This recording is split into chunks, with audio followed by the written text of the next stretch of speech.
Bonjour à tous, aujourd'hui nous allons voir ensemble comment effectuer des soustractions de fractions. Donc pour soustraire deux fractions, en fait il n'y a qu'une seule règle à retenir. Comme pour l'addition, il ne peut être possible de soustraire deux fractions que si elles sont sous le même dénominateur. Donc là je vais avoir 8 tiers moins 4 cinquièmes, donc il faut que je les mette sous le même dénominateur.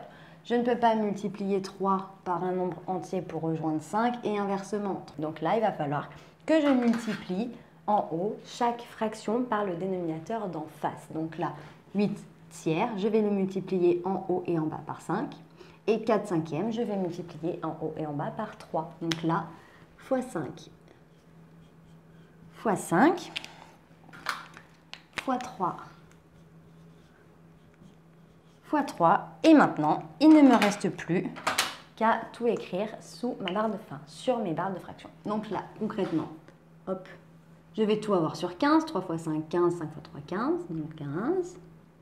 Et là, 8 fois 5 qui me font directement 40, donc là, 40, moins 4 fois 3 qui me font 12, et 40 moins 12, ça va me faire un total de 28.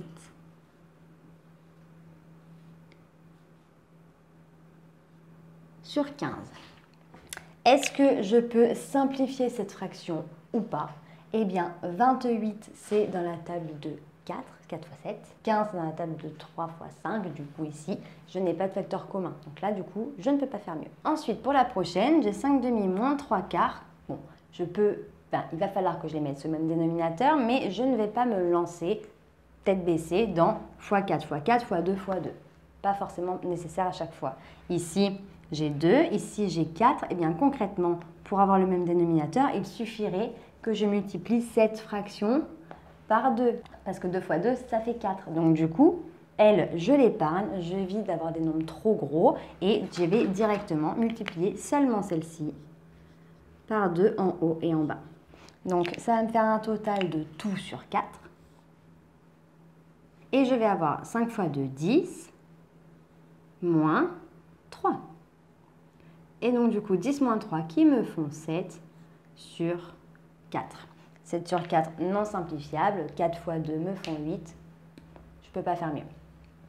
Pour celle-ci, alors celle-ci, un peu intéressante quand même.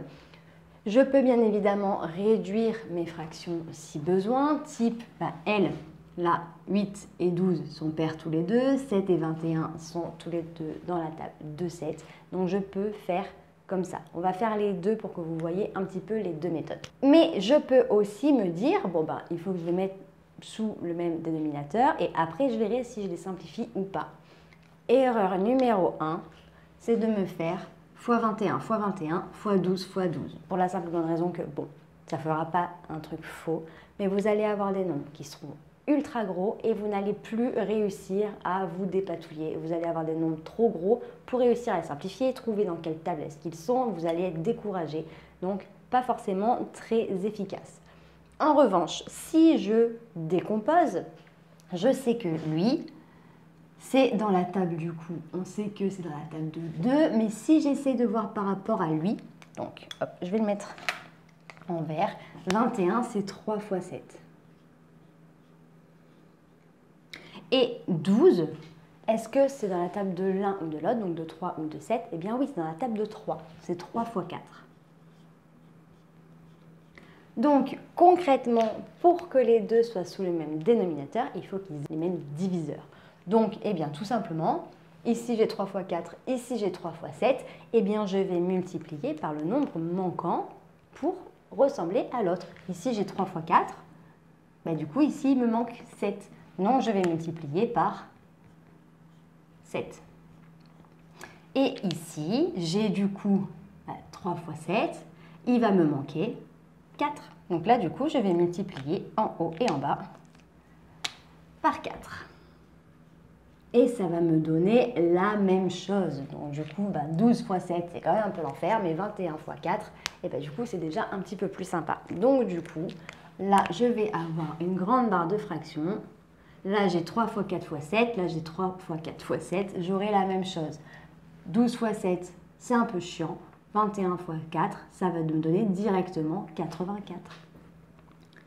Donc 84, 7 fois 8 qui me font un total de 56, moins 7 fois 4, 28, qui me font un total de 28 sur 84. Je ne vais absolument pas en rester là. Je vois que la fraction est simplifiable, c'est pair de toute façon en haut et en bas, donc je vais essayer de décomposer au maximum. Donc 28, ça va être directement, on l'a dit, 7 fois 4, parce qu'en fait, je le vois ici, 7 fois 4. Donc là, hop, je vais faire 7 fois 4, d'autant plus que 84, on sait que c'était 21 fois 4. Donc, 21 fois 4. Je vais simplifier par 4. Et il me reste 21. 7 sur 21 et 7 sur 21. Et bien, c'est dans la même table. Ça me fait 7 fois 1 sur 7 fois 3. Et là, du coup, facteur commun encore qui est 7. Et il va me rester un tiers. Donc là, hop, on voit que finalement, eh ben, c'était un peu long. Donc c'est une méthode, c'est pas forcément la plus judicieuse ou la plus rapide, mais au moins vous voyez que si vous étiez parti là-dedans, vous auriez pu vous y retrouver. Au moins vous avez un exemple d'une façon pour rejoindre. Là j'ai 12 et 21, ils sont tous les deux dans une table, dans la table de 3, 3 fois 4 et 3 fois 7, et bien il suffit de multiplier le 3 fois 4 par le 7 manquant et le 3 fois 7 par le 4 manquant, comme ici, pour pouvoir avoir exactement le même dénominateur sans avoir à faire x 21, x 21, x 12, x 12. Là, ça aurait été monstrueux pour pas grand-chose. Mais ce n'était pas celle-là la plus judicieuse. Là, on a 8 douzièmes, moins 7 sur 21. Eh bien, on va décomposer. 8 et 12 sont dans la même table. Donc, 8, ça va être 4 fois 2. Sur 4 fois 3, donc moins 1. Et ici, je vais avoir 7 sur 21, donc 7 fois 1, moins 21, 7 fois 3. Je barre les facteurs communs, donc ici j'ai 4 en commun, et ici j'ai 7 en commun. Et ça va me faire directement 2 tiers, moins 1 tiers, donc tout simplement 2 moins 1, qui me font 1 tiers. Donc là, on arrive exactement sur la même chose. C'est quand même beaucoup plus sympa et beaucoup plus rapide et efficace. Donc, toujours moyen de rebondir si vous ne trouvez pas directement la méthode la plus efficace. Entre guillemets, c'est pas très grave. Vous pouvez tout le temps réussir à tomber juste à la fin si vous ne faites pas de faute de calcul, de signe ou de table. Donc là, une fois que vous y êtes, c'est peut-être un petit peu plus long, mais on arrive quand même à la fin. Et 6 moins 1 cinquième, eh bien 6 moins 1 cinquième, je ne peux pas les soustraire s'ils ne sont pas sous le même dénominateur, je suis d'accord, mais vous allez me dire, mais en fait, il est sur rien. En fait, il n'est jamais réellement sur rien. En fait, 6, il est dans la table de 3 fois 2, d'accord, mais il est aussi dans la table de 6, 6 fois 1. Donc concrètement,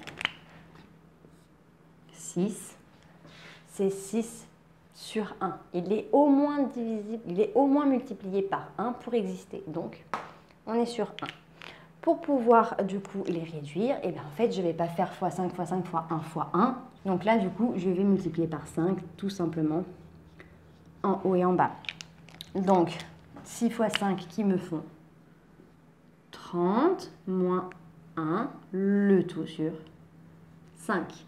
Et 30 moins 1, ça me fait 29. 29 cinquièmes.